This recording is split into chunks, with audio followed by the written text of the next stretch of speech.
안녕하세요.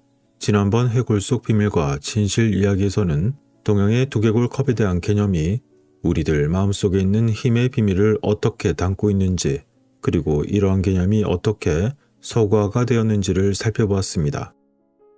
이번 이야기에서는 그렇게 서구화된 개념과 그것이 과거 억압적인 단초로부터 진실을 숨기려고 했던 중세 문헌을 통해 어떻게 우리 문화에 스며들었는지를 간략하게 살펴볼 것입니다. 그리고 오늘 이야기 또한 곤란한 내용들이 있어 직접적인 표현은 피하였으나 여러 측면의 다양한 관점들을 소화시킬 수 있는 여러분들을 믿고 간략하게나마 진행하도록 하겠습니다. 성배. 여러분들도 많이 들어보신 그것은 과연 무엇일까요? 실제로 성배는 12에서 13세기 무렵 그레티앙 드 트로아, 볼프람 폰 에셴바흐 등이 쓴 친숙한 시와 이야기를 통해서 그것이 켈트족의 가마솥 개념이나 기타 다양한 전설들이 발견이 되었지만 대중문화에 눈에 띄게 등장하지는 않았습니다. 또한 이 자는 기본적으로 원래 그리스도께서 십자가에 매달리실 때 그 피를 담았던 잔이거나 심지어는 최후의 만찬에서 사용하셨던 잔으로 여겨지기도 합니다. 그리고 가장 최근의 믿음은 이것과 극명한 대조를 이루는 데다 앞으로 살펴보겠지만 여전히 그리스도 신화와 심지어 다양한 왕당파와 비밀사회의 선전들을 뒷받침하고 있습니다. 1980년대 초 작가 베이전트 리 링컨이 성렬과 성배를 다룬 이야기를 출판한 이후로 우리는 끊임없이 혈통 이론을 쏟아부어왔으며 그 이후로는 과거 영어로도 나와서 큰 관심을 모았던 다빈치 코드 히스테리에 이르기까지 그 정점에 달했습니다. 이러한 비교적 최근의 개념들은 성배에 사용된 원래 단어인 산그랄이 실제로 성녀를 의미할 수도 있다는 아이디어를 제공했습니다. 그러나 과거 영어 뿌리에 대한 가장 위대한 조사자 중 한 명이었던 월터 스킷은 그의 영어 어원에 대한 연구에서 성배 어원을 다음과 같이 지적합니다. 초기에 상그릴에서 상릴로 의도적으로 변경되면서 위조되었습니다. 라고 말이죠. 그리고 스킷은 이 단어가 라틴어인 크라텔라, 즉 작은 그릇 또는 상자, 분화구의 변형이라고 주장했습니다. 실제로는 원래 물건이 섞이는 그릇을 의미했는데 이는 그리스어 KPA에서 유래했습니다. 물론 성배 증거가 이해되기 전에는 이런 어원은 거의 또는 전혀 의미가 없을 것입니다. 그러나 앞으로 살펴보겠지만 모든 것이 명확해질지도 모르는 것이죠. 어쨌건 이러한 얽히고 뒤섞인 것들이 실제로 무엇인지 알기 위해서 우리가 살펴봐야 할 것은 이러한 실제 어원에 대한 것보다 더 많은 것이 있다는 것입니다. 우선 먼저 말씀드리자면 문자 그대로의 사람으로서 그리스도와 아마도 그를 둘러싼 모든 사람들은 어쩌면 훨씬 더 오래되고 신비로운 깨달음의 언어로 창조된 요소들이었을 수도 있는 걸까요?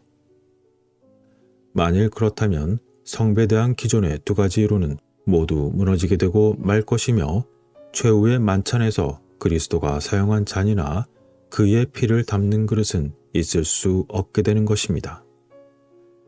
게다가 한간에 떠도는 주장인 메로빙거 혈통을 낳았다는 그리스도의 자녀도 있을 수 없습니다. 실제로 그런 혈통은 없으며 그리스도는 성 요한, 호루스, 아스클레피오스 및 기타 수천 명의 신들과 마찬가지로 고대 신의 원형처럼 보일 수도 있습니다. 어쨌건 그리스도의 자녀로 이어진 그러한 혈통론을 반박하기 위해서는 악명 높은 시온 수도 외의 매우 미심적인 내용을 살펴봐야 합니다. 이 수도원에 대해서 아무것도 모르는 사람들을 위해 간략히 설명하자면 이는 사기꾼으로 강력히 의심되는 피에르 플랑타르가 마치 자신들이 그리스도의 혈통을 보호한다고 알려진 비밀 조직인 것처럼 단지 그것을 제안한 것처럼 보일 뿐입니다.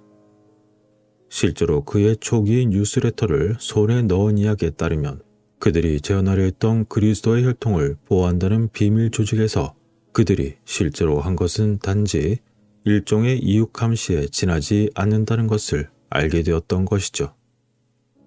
그래서 성배 재분석을 위해서는 이 모든 것들을 염두에 두고 성배에 대한 신화 전체를 완전히 재평가해야 했고 발견한 것은 놀라웠습니다. 우선 성배는 일종의 여정이자 자기 개선의 방법이라는 분명한 전통이 있으며 따라서 이러한 영지주의적 관점을 염두에 두고 찾을 수 있는 모든 기록들을 조사합니다. 그리고 마침내 정확하게는 앞서 언급한 성배 관련 문헌이 반대 혼합이라는 영지주의의 전통을 숨기고 있다는 걸 발견했습니다. 이들 영지주의자들은 과거 가톨릭 교회에 의해서 진압이 되어 발각을 피하기 위해 지하로 내려가는 초기 기독교 비밀 결사에 지나지 않는 것처럼 보였습니다. 원래 영지주의자들은 단순히 뱀 숭배자를 의미하는 오파이테스로 알려졌습니다. 그들은 뱀의 지혜를 숭배했으며 반대 결합을 상징하는 결합하는 쌍둥이 뱀 에너지에 대해서 오늘날 우리에게도 알려져 있고 여전히 남아있는 그러한 놀라운 상징을 가지고 있었던 것입니다. 이 놀라운 상징이 가리키는 것은 다름 아닌 연금술사들이 안드로진 또는 헤르마프로디테 또는 헤르마스와 아프로디테를 섞은 우리 안에서 결합된 남자와 여자로 상징하는 완벽한 남자를 만들기 위해서 마음에 분열된 성격들이 반복적으로 다시 결합되는 것을 말하는 것입니다. 그러나 그 과정은 이것보다 훨씬 더 깊고 완전하게 설명하기엔 너무 오래 걸릴 수도 있습니다. 어쨌건 이러한 혼합 과정이 뇌 또는 두개골에서 발생했으며 빨간색과 흰색이라는 색상을 통해 상징적으로 상생된 것으로 이해하면 충분합니다. 이러한 뇌 또는 두개골 위치는 유럽의 영주주의 사상이 생겨난 다른 문화권에서도 명백해졌습니다. 그중 하나는 지난 얘기에서처럼 인도의 탄트라 해골컵이었으며 심지어 그리스도께서 골고다에서 희생의 피를 흘린 이야기에서도 나타났습니다. 본질적으로 전체 신비로운 과정은 전 세계적으로 사실상 동일했으며 오늘날 인도에서는 일반적으로 쿤달리니라고 알려져 있습니다. 이는 깨달음을 얻는 동양의 전통으로서 또아리를 튼 뱀을 뜻합니다. 또한 성배를 얻기 위해 완전히 빛을 발할 때까지 특정한 심리적 과정을 통해 쌍둥이 뱀을 키우는 방법이기도 한 것이죠. 그런데 각각의 경우 전 세계에서 이러한 과정들은 뱀 또는 용과 관련이 있으며 각각은 이 신화적인 목적을 위해서 동일한 것으로 볼 수도 있습니다. 오늘날 의료에서 사용하는 휘장이나 구급차 그리고 병원 등의 그 유명한 카두세우스 이미지에서 이를 분명하게 볼 수 있습니다. 이는 이집트 파라오의 이마에서 나오는 우라요스 뱀의 강력한 표현에서 뿐만 아니라 거의 모든 비밀 결사에서도 볼 수 있는 것이죠. 이제 이러한 것들을 연구하는 과정에서 발견한 것은 전 세계 다들 아시듯 모든 시대에 걸쳐 신화와 민속 종교에서 뱀이 등장한다는 것입니다. 우리는 그 기원을 고대 아프리카까지 거슬러 올라갈 수도 있는데 오늘날에도 공동체를 위한 제물로서 뱀이 나무나 십자가에 고정되어 있습니다. 이는 수천 년 동안 시간을 거슬러 올라가는 그러한 시스템들의 연속이었던 것이었습니다. 앞으로 살펴보겠지만 그것은 상징적인 요소이면서도 상당히 실용적인 차원도 갖고 있습니다. 16세기까지만 해도 한쪽에는 십자가에 그리스도가 있고 반대쪽에는 십자가에 뱀이 그려져 있는 탈러라고 불리는 독일 동전도 있었습니다. 그 이미지는 만능 치유자를 묘사한다고 하는데 또한 우리는 일찍이 아담과 하와에게서도 뱀의 영향력을 성경에서 볼 수 있습니다. 그런데 믿거나 말거나 하와 또는 이브는 실제로 앙컷뱀을 의미할 수도 있는 걸까요? 이것은 하와 또는 헤비아라는 어근에서 유래했으며 무엇보다도 여신 닌닐에서 파생된 것으로 보입니다. 이 여신은 성전에서 본 아제라 여신과도 연관되어 있는 수메르의 뱀신이며 또한 고대 셈족 종교의 위대한 여신이자 그녀는 히타이트 저작물에서 아쉐르두스로 불리기도 했습니다. 예루살렘은 뱀이 얽힌 나무와 같다라고 언급되기도 했으며 심지어 어떤 아랍인들은 별자리 뱀을 작은 이브라고 불렀습니다. 아담은 셋의 아버지로 알려져 있기도 한데 셋은 뱀의 아들이라고 불리기도 했던 것이죠. 따라서 그것은 아담과 하와를 하나님처럼 만들고 그들에게 궁극적인 지식을 부여하고 있었다고 여기는 사람들도 있습니다. 그리고 이것은 남성과 여성의 대립과 함께 심리적인 성장의 전체 과정을 통해서 자신 안에서 발견되는 바로 그 지식에 대한 비밀 영지주의의 언어인 것입니다. 우리는 심지어 성스러운 인물들의 머리 주위에 보이는 아우라나 후광에서 신격이나 깨달음의 궁극적인 이미지를 볼 수 있습니다. 또한 인도의 두건은 사실 코브라에서 파생되었는데 이는 불멸과 신성한 뱀의 지혜를 상징하는 것이기 때문입니다. 게다가 몰타에서는 성전의 건축 시대로 거슬러 올라가는 특정 성직자들의 길쭉한 두개골이 발견되기도 했습니다. 이러한 두개골은 아기의 머리에 나무 판자 등을 사용하여 만들어졌으며 길게 그려진 눈과 늘어난 피부를 가진 뱀머리처럼 보이도록 했습니다. 게다가 이 사람들은 뱀 사제로도 알려졌는데 이들의 두개골이 점점 길어지면서 뇌의 분비선이 깨달음의 경험과 의식 상태 변화에 유익한 특정한 정신 상태를 일으키는 호르몬을 분비하게 되었던 것이었습니다. 원래 뱀 사제들은 엘리트였으며 원래의 빛나는 뱀 비밀결사인 주요 그룹으로부터 분리가 되어 그들의 비밀을 유지했습니다. 물론 몰타 자체에는 뱀의 전설이 넘쳐나는데 가장 최근의 것은 세인트폴의 전설입니다. 이것은 13세기에 만들어진 이야기인데 성 바울이 몰타에 난파하여 악한 뱀을 제압하고 그 후 새로 발견한 뱀의 능력으로 사람들을 치료했다는 이야기입니다. 어쨌건 이러한 여러 가지 일들은 이제 전 세계적으로 뱀의 숭배가 있다는 사실을 충분히 입증하고 있었습니다. 그리고 종교적인 두려움 때문에 이에 대해 온전한 무게를 두지 못한 것을 일부 빅토리아 시대 학자들이 그것을 기본적으로 강화했다고 보여집니다. 결국 이러한 전통 각각과 모든 것을 살펴보다 보니 대부분 전통은 사람들이 숭배하는 뱀이 바로 그 기원이었습니다.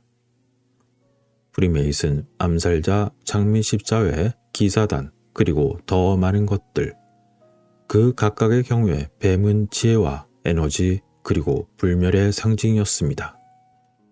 이제 뱀의 지혜와 에너지의 요소는 꼬인 뱀의 각성 또는 쿤달리니 과정을 통해서 설명될 수도 있지만 그렇다고 해서 이것이 뱀 상징의 불멸성의 측면을 완전히 설명하지는 못했습니다. 이것에 대한 보충적인 설명을 위해서 과학적 측면으로 눈을 돌렸고 그러자 애초에 모든 과정이 시작된 곳이 바로 여기였으며 비밀 사회에 의해서 여러 세대에 걸쳐 보호되고 비전 속에 숨겨진 비밀 엘릭서는 물론 숨겨진 연금술사의 언어를 발견할 수 있었던 곳도 바로 여기였던 것이었습니다. 성배, 엘릭서, 철학자의 돌에 관한 이야기를 하기 전에 어느 날 밤 침대에 누워 연금술에 관한 오래된 책을 읽었습니다. 그리고 새벽에 추가로 과거 의학 일지를 읽고 있었는데 뱀독과 T세포에 관한 이야기가 나왔던 것입니다. 이는 얼핏 보면 서로 관련이 없어 보이지만 과학자들이 뱀독의 특정한 요소가 T세포의 복제를 돕는 것을 발견했던 것입니다.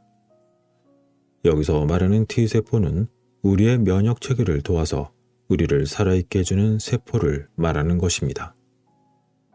따라서 이미 아서와 다른 사람들의 전설에 나오는 뱀과 용 그리고 그들의 상징적인 요소에 대해서 많이 알고 있었기 때문에 즉시 그들 상호 연결성에 몰두하게 되었는데 이것이 바로 뱀의 상징적인 불멸성의 물리적인 측면이라는 그러한 사실을 즉각 알아채게 되었고 그래서 뱀과 그와 관련된 신화 그리고 이제 뱀의 과학에 대한 오랜 관심을 가지게 된 것이었습니다. 많은 과학적 연구와 교차적인 확인을 통해서 발견할 수 있었던 것은 뱀독에서 발견되는 독특한 단백질, 펩타이드, 폴리펩타이드 및 효소가 실제로 고대인들이 수천 년 동안 모든 종류의 의료 응용 분야에 그것을 사용했다는 것이며 놀랍게도 뱀이나 숙주의 피가 섞였던 것이었습니다. 이는 개인의 건강에 도움을 주고 삶의 활력을 불어넣기 위한 빨간색과 흰색의 혼합이었습니다. 조상들은 이것을 혼합 그릇이나 두개골 안에서 섞은 다음 생명의 비약으로서 그것을 마시거나 취했고 이것이 바로 놀랍게도 그 성배 요소 중 하나로서 우리에게 전해져 내려왔다는 것을 발견했습니다. 또한 뱀독은 돌이나 알약으로 만들어지기도 했는데 이것은 뱀독이 진정한 깨달은 경험에 필요한 것과 매우 유사한 변화된 의식 상태와 신비로운 경험을 유도하는 정신을 활성화하는 특성을 가지고 있음을 발견했던 것이죠. 그러므로 그것은 결국 물리적으로 신들을 만나는 방법으로 여겨졌던 것일지도 모릅니다. 그러나 두 가지 측면 모두에서 이것은 매우 심각한 알약이자 신비로운 세계의 열쇠였지만 어쨌건 뱀의 독은 매우 독특한 제품이었습니다. 그리고 이와 함께 성배 영생의 피를 제공했다고 하는 무언가가 원래 초기 종교나 영주주의 숭배, 예를 들어 오팔교나 뱀 숭배 등의 초기 이집트의 종교 집단 같은 곳에서는 그것을 뱀 자체 그 이상은 아닌 것으로 여겨졌다는 것을 발견했습니다. 모세가 광야에서 놋뱀을 든 것 같이 그리스도도 들려야 하느니라 라고 말하는 것처럼 초기 기독교인들은 살아있는 뱀과 특별한 성배로 제정된 아가토데몬 또는 선한 뱀의 성찬례를 가졌고 이것이 오늘날 우리 모두가 잘 알고 있는 전설적인 성배가 되었던 것일까요? 심지어 기독교 초기에는 예수님이 타우 십자가에 달린 뱀의 형상으로까지 묘사되기도 했었습니다. 하지만 이제 고대 아프리카로 돌아가 보면 여기에서도 십자가에 못 박힌 그리스도와 함께 또 다른 곳에는 나무에 뱀이 꽂혀 있는 그런 모습의 유사점이 있는 것처럼 보입니다. 그러나 추가로 발견된 것은 바로 이 사람들이 실제로 뱀의 다양한 부위를 가져가 그것을 치료를 위해 사용했으며 그 중에서도 타액 또는 독을 생성하는 분비샘이 가장 소중하다는 것이었습니다. 뱀독을 복용하는 것의 또 다른 부작용은 엄청난 양의 단백질로 인해 발생하는 유전적 기형인데 앞서 잠시 언급했듯이 이러한 기형 중 하나는 바로 두개골입니다. 이로 인해 몰타에서와 마찬가지로 그곳에서 발견된 두개골이 매우 길어진 것으로 보였던 것입니다. 이제 이야기가 길어져 작은 결론을 말씀드리자면 비록 이처럼 짧은 이야기에서 철학자의 도를 설명할 공간은 없지만 그것이 뱀의 지혜 측면의 영지주의와 이원성의 측면을 모두 표현하고 있다고 보여지고 있으며 또한 이것은 연금술 문헌에 나오는 독과 피에 대한 진정한 혼합을 위한 표지로도 사용됐다는 것을 파악하게 되었습니다. 과거 악명 높은 성배 작가 볼프랑 폰 에센바흐가 돌과 성배가 하나이며 그것이 동일하다고 주장한 것처럼 이것은 부분적으로 사실이라고 주장할 수도 있는 걸까요? 어쨌건 기본적으로 현대 성배 신화 전체가 어쩌면 모두 잘못된 것일지도 모릅니다. 비교적 최신의 혈통 이론뿐만 아니라 문자 그대로 그리스도의 피를 담은 잔이라는 원래 개념도 있지만 사실 신화의 이러한 요소는 매우 상징적이지만 어쩌면 그대로 유지되어야 할지도 모릅니다. 왜냐하면 그 뱀이 만일 선한 뱀이라면 쿤달리니와 같은 영지주의 심리학 개념과 함께 문자 그대로의 뱀의 독과 피에서 영생의 진정한 비약을 제공했기 때문입니다. 그리고 뱀은 정기적으로 자신의 피부를 벗겨내는데 고대인들은 이것을 부활로 여겼습니다. 그렇다면 이것은 또 다른 모습으로 복사가 되어 하나의 이야기로 이어질 수도 있는 걸까요? 또한 문학적 인물이었던 아서는 이러한 성배를 재발견하기 위해서 현대 구세주로 선택을 받았는데 그가 바로 펜드래곤이었고 펜은 머리를 의미하므로 따라서 아서는 우두머리 용 또는 뱀입니다. 그런데 또한 우리가 발견한 것은 지구상의 모든 왕실의 혈통이 뱀의 후손이라고 주장한다는 것입니다. 그것이 메로빙거 왕조이든 동양의 용 황제든 간에 그들은 모두 뱀의 혈통의 후손이라고 주장하고 있는 것이죠.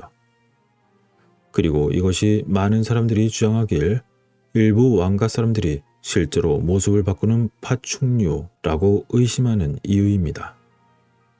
왜냐하면 그들 자신의 신화적인 역사는 현명한 뱀, 즉 마음에 있는 동일한 현명한 뱀으로부터 그것이 유래했다고 주장하기 때문입니다. 따라서 이러한 이야기와 함께 이어서 전해드렸던 세계의 비밀 결사. 어쩌면 세계의 역사는 확실히 우리가 생각했던 것과는 다른 것일지도 모릅니다.